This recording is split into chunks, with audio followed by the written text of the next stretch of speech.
I went into labour at 6 months, so I didn't even have a third trimester. I didn't know much about survival rates or anything like that, so I was Googling survival rates for 26-weekers and, not knowing really what would happen or how things would go. I was just 25 weeks gestation, and I couldn't quite believe that it was labour. I knew what labour was and how it felt, and I was like, this is too early. It's just can't be right, can't be real.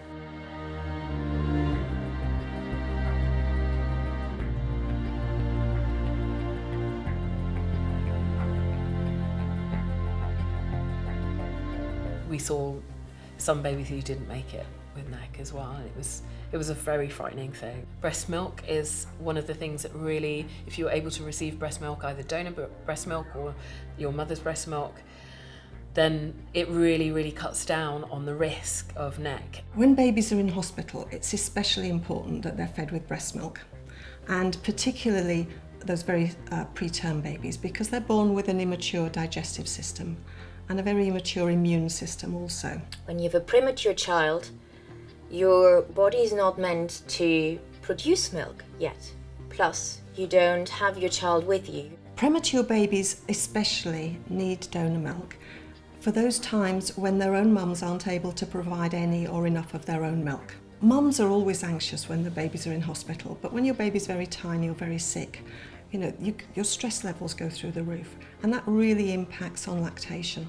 So those are the groups of babies that are most likely to need donor milk.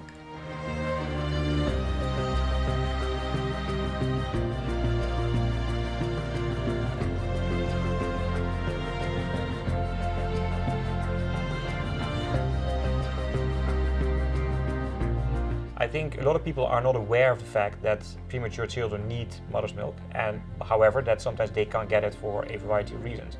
Having gone through the experience twice, for me personally, I think it's a great initiative, and it's actually somewhat striking that something like this didn't already exist. We've got some one-off costs in terms of equipment that we'll need. So any money raised from this film will initially go towards buying that really vital equipment.